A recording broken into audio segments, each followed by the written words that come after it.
Johnny the Fox, 10 tracks for 37 minutes. It's the 7th studio album released in October 1976. Take note of the album title, by the way. That was off the cuff and then some.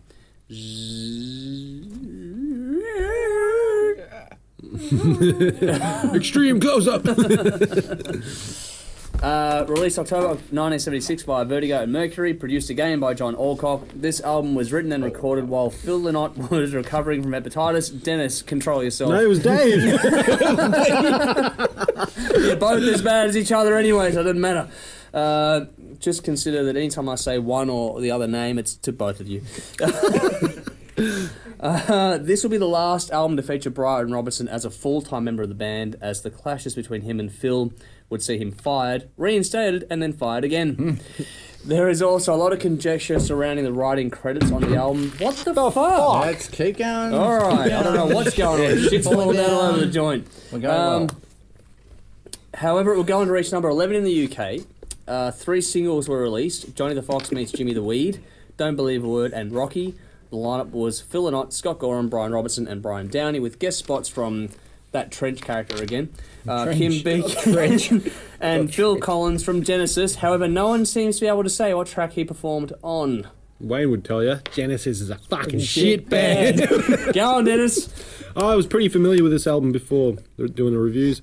Some classic riffs and songs on this album. The production is great for 76 too. Very 70s, Jimmy. Yeah. It's like a much, much, much better version of Kiss. Oh, fuck. Have I pissed enough of you? Cheese, man. Have I pissed enough of you off yet? Good. Can you see Phil wearing makeup? That's why I said it's better. Well, he didn't need black. Oh, Come on. even I'm saying that's fucked up. Continue. Sadly, I think the first half of this album is much better than the second half, because that lost me a little bit, and I'm not sure why. I gave it a 7 out of 10 though. Standouts were Johnny, Don't Believe a Word, Fool's Gold, and Old Flame.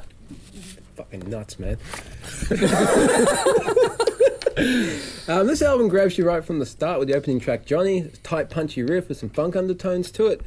Instantly, you can tell this band is fired up from the success of Jailbreak and are trying to take things to the next level. The majority of these songs were apparently written on an acoustic guitar, which is interesting. Yeah, when he was recovering in hospital. Yeah, during the hepatitis thing. But they're some of the most rocking songs Thin Lizzy have ever done, so not counting Thunder and Lightning. Johnny, Rocky, Massacre. I have no idea where I was going with that. I will move on. Wow. And this is from his written notes. Yeah, this is on the page. Get used to it, strap yourself in. Strap in and strap on. Boxes at you. Oh my god. Phil has a great talent of setting the scenes in his songs, whether it's personal tale about getting chocolate stains on his pants, or historical inspired songs about starvation and immigration. He can, Personal favourite lyric of mine.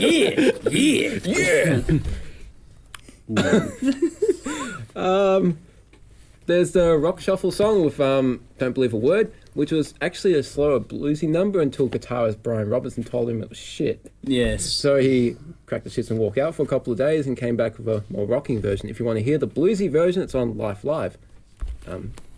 Rocking version's better. He was right. It was shit. The solos, guitar tone, phrasing throughout the album is some of the best they've done.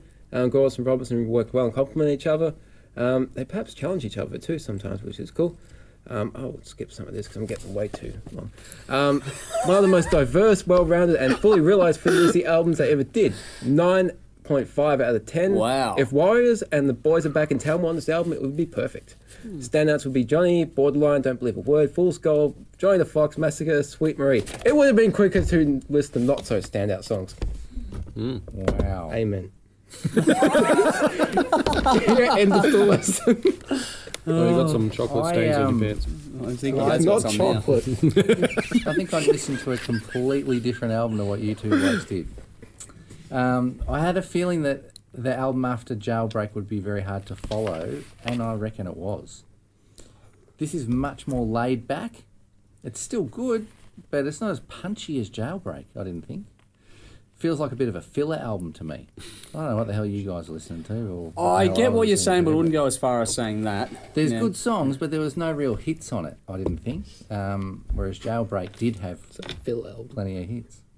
The music was interesting enough and catchy, and Phil's lyrics, of course, are always great. It's not a terrible album, but I was expecting something more rocky than Jailbreak. And it felt like a step backwards to me. But which they've is done that the completely entire different to what time, you which guys is just interesting said. to note in their career. Massacre. Fucking rocky. I gave it a 7 out of 10. Borderline and Fool's Gold were my picks. Well, for me, this feels like Phil goes back to being a street poet again, and that's what I've written down. Is the street poet is back on this? It's got great lyrics, and the groove is really solid on this. Would you stop fucking with the stool that fell over when no one's sitting on it? You've got me right on the edge of the thing. And You put yourself there. I didn't put falling you off. there. Jesus. Anyway, Continue.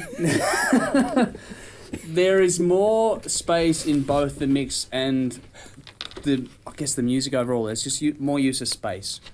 Feels more organic. It almost feels like a dirty rock record, in my opinion, which was actually a refreshing change of tone. Mm-hmm. Great album craft again. They did that really well.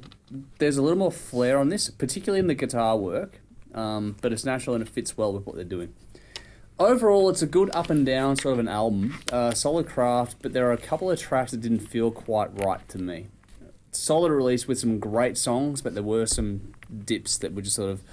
That's why I get what you're saying about the filler part, but I think certain tracks might have been filler, but not the whole album.